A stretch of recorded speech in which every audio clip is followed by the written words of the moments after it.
Kenapa kita harus mengikuti Ahlus Sunnah wal Jamaah An-Nahdiyah? Kenapa harus dengan kelompok ini?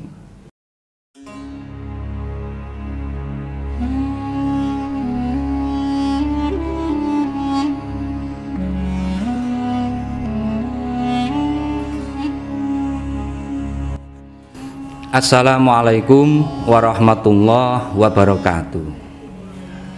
Saudaraku sekalian yang dirahmati Allah Subhanahu wa ta'ala, ada pertanyaan mendasar yang seringkali terlontarkan oleh sebagian saudara-saudara kita. Kenapa kita harus mengikuti Ahlus Sunnah wal Jamaah An-Nahdiyah? Kenapa harus dengan kelompok ini? Bukankah Islam itu penganutnya banyak, kelompok di dalamnya pun juga banyak. Yang penting Islam kan beres. Di sini kami sampaikan bahwasanya 14 abad yang lalu Nabi menjelaskan umat Islam itu akan terpecah-pecah menjadi banyak kelompok-kelompok, yang artinya ada beberapa hal yang perlu dikaji dulu dari akidahnya. Kelompok Islam itu benar apa tidak?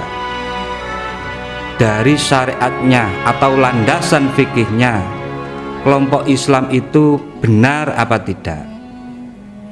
Dari perilakunya, akhlaknya ataupun tasawufnya, kelompok Islam itu sudah benar apa tidak? Ini yang perlu kita kaji dulu.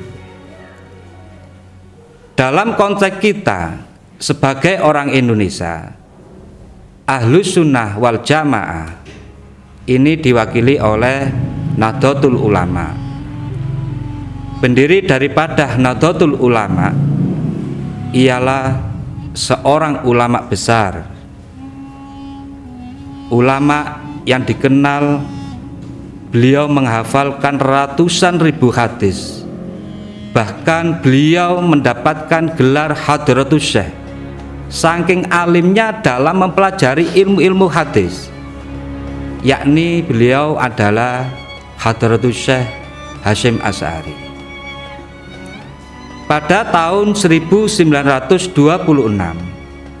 beliau mendirikan satu Jam'iyah Nahdlatul Ulama.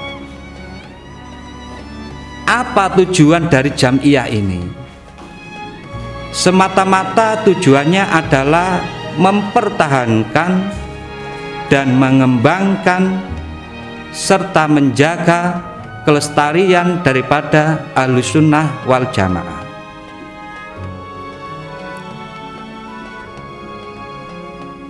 Jadi Ahlus Sunnah wal Jamaah ini adalah satu kelompok yang besar, yang mana kelompok besar ini yang sering kali terjadi saling klaim. Saya kelompok yang benar, saya kelompok yang benar. Akhirnya beliau memberikan 3 kriteria bahwasanya Ahlus Sunnah wal Jamaah yang benar adalah dari sisi akidahnya mengikut pada Abu Hasan Al-Asy'ari maupun Imam Abu Mansur Al-Maturidi. Dari sisi syariatnya atau landasan fikihnya mengikut dari salah satu 4 mazhab, yakni Imam Abu Hanifah, Imam Syafi'i, Imam Malik, dan Imam Abu Hambal. Dari perilakunya atau akhlaknya atau sisi tasawufnya, bahwasanya Ahlus Sunnah wal Jamaah yang benar adalah mengikut pada Imam Abu Hamid Al-Ghazali maupun mengikut pada Imam Abu Qasim Al-Baghdadi. Jadi dari tiga kriteria ini yang nantinya akan terselamat di akhirat nanti. Lalu ada salah satu sifat yang mana sifat ini yang dipegang teguh oleh Ahlussunnah wal Jamaah, yang tidak dimiliki oleh kelompok-kelompok yang lain. Ahlussunnah wal Jamaah ini mempertahankan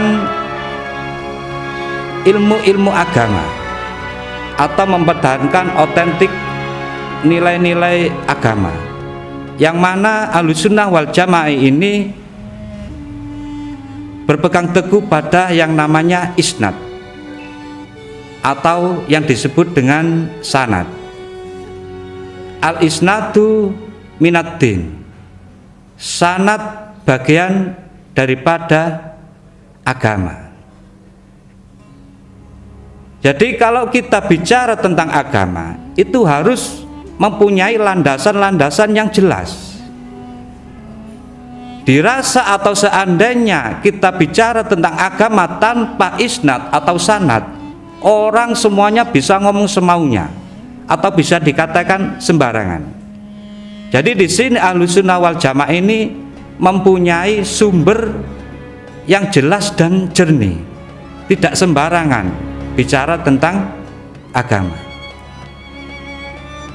Lalu Ahlussunnah wal Jamaah ini, atau bisa dikatakan Nahdlatul Ulama, mempunyai karakter tersendiri dan juga tidak dimiliki oleh kelompok-kelompok yang lain, yaitu tidak mudah membid'ah-bid'ahkan satu kelompok dengan kelompok-kelompok yang lain, tidak mudah mensirik-sirikan, tidak mudah mengkafirkan, tidak mudah oh ini darahnya halal, oh ini harus dipenggal.